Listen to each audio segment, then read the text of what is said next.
Assalamualaikum warahmatullahi wabarakatuh. Salam sejahtera selalu buat kita semua dan semoga semua makhluk hidup berbahagia. Oke guys, di sesi ini saya akan berbagi lagi yaitu mengenai sensor oksigen pada mobil.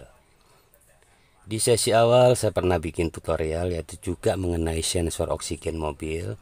Tapi untuk video awal saya menitik beratkan pada perbaikan dan fungsi daripada sensor oksigen, khususnya perbaikan pada kerusakan heater ya. Pada sesi video ini saya akan lebih menekankan atau memfokuskan yaitu pembersihan berkala terhadap sensor O2 pada mobil kita ya. Oke guys ya, yaitu pembersihan rutin atau preventive maintenance. Oke, langsung aja ke pekerjaan, sambil jalan nanti saya jelaskan tujuannya. Cekidot. Yang pertama kita lepas sensor oksigen ya pada mobil kita. Oh ya, jangan lupa kabel negatifnya untuk aki dilepas ya, itu lebih bagus. Oke guys, nampak di video itu sensor oksigen saya yang sudah saya perbaiki dulu dan masih saya pakai sampai sekarang. Alhamdulillah sudah berjalan mungkin kurang lebih 4 tahun lah ya, awet itu. Oke, kita lanjut ke pekerjaan. Kita akan cleaning atau bersihkan secara periodik atau rutin untuk sensor oksigen mobil kita ya. Oke, ini saya tunjukkan sensor saya. Ini ada tisu. Jadi ini tujuannya saya akan menunjukkan pada teman-teman bahwa sensor oksigen pasti kotor. Oke, bisa dilihat. Nah, itu ya. Kenapa kotor teman-teman? Itu adalah akibat kotoran dari sisa pembakaran dari mobil kita. Oke, sampai di sini paham ya? Oke, jadi sensor oksigen pasti kotor seiring berjalannya waktu. Sama halnya seperti busi ataupun apalah ya, sensor-sensor yang lain. Jadi jangan berpikiran bahwa sensor oksigen tidak akan pernah kotor, itu salah. Nah, untuk itu perlu dilakukan pembersihan secara berkala atau rutin ya. Lakukan pembersihan ini dalam periodik atau kurun waktu setiap 10.000 km lah, atau 5.000 km lebih bagus, berbarengan pada saat kita melakukan tune up atau servis mobil kita ya.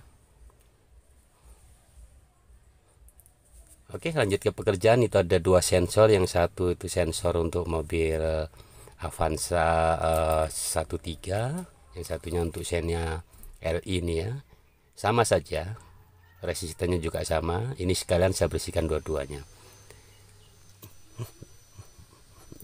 Oke, ini saya pakai degreaser ya untuk membersihkan. Kebetulan itu kan knobnya hilang, jadi saya tekankan aja itu agar foamnya keluar. Untuk pembersihannya teman-teman pakai degreaser boleh, pakai carbon cleaner boleh. Jadi terserah apa yang ada. Jadi intinya membersihkan kerak sisa karbon ya, bukan membersihkan karat. Oke. Oke, lanjut. Setelah kita basahi dengan degreaser, kita diamkan beberapa saat lah.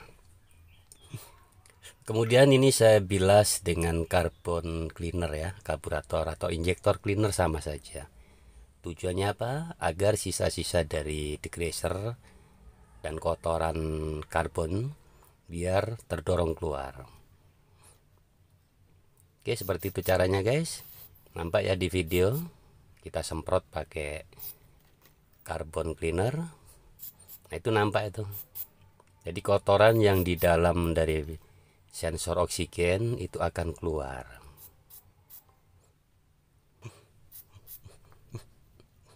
Oke guys, nampak kotor ya. Oh ya guys, ini saya jelaskan sedikit tentang cara kerja atau fungsi oksigen, karena di tutorial atau video saya yang lain cukup saya jelaskan lebih detail. Di sini saya akan kupas sedikit secara garis besar. Sensor oksigen itu berfungsi untuk mengukur atau mensensing air fuel ratio hasil pembakaran mobil kita ya.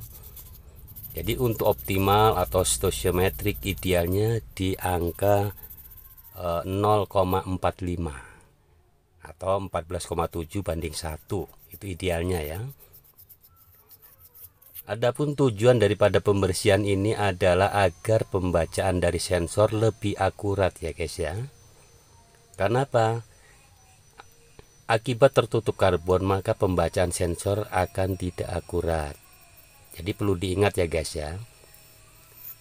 Untuk agar sensor semakin akurat, agar nilai air fuel ratio mendekati 0,45. Oke? Oh ya guys, untuk nilai dari sensor oksigen ini adalah 0,1 sampai 1 volt ya. Yang perlu diingat oleh teman-teman bahwa cek engine akan menyala apabila di bawah 0,1 dan di atas 1. Itu ya yang perlu diingat. Jadi apabila ring masih di 0,1 sampai 0,9, maka cek engine tidak akan menyala. Tapi efeknya apa? Efeknya performa mesin mobil kita akan menurun. Bisa jadi boros, bisa jadi terlalu irit. Nah, untuk itu diperlukan apa? Diperlukan pembersihan secara berkala. Oke? Untuk pembersihan ini seringkali terlupakan oleh kita. Padahal sensor oksigen sama halnya dengan sensor yang lain, perlu juga dibersihkan. Agar apa? Agar pembacaan akurat dan performa mesin kembali normal dan terjaga. Itu yang pertama. Tujuan yang kedua, agar sensor oksigen tidak cepat rusak. Rusak karena apa? Rusak karena tertutup oleh karbon yang akhirnya menjadikan short atau konslet ya. Oke, sampai di sini paham teman-teman? Jadi kesimpulannya, sensor oksigen apabila pembacaannya masih 0,1 sampai 0,9, maka kita tidak akan pernah tahu kalau sensor oksigen kita rusak atau berkuranglah pembacaannya. Karena apa? Karena cek engine tidak menyala. Yang kita rasakan adalah mobil kita akan menurun performanya. Untuk itu lakukan pembersihan secara berkala ya guys ya. Secara rutin, semoga dengan membersihkan mobil kita akan kembali pada performanya. Oke guys, sampai di sini video tutorial dari saya. Semoga bermanfaat dan menjadi kebaikan untuk kita semua. Hasta mañana, sampai jumpa dan terima kasih.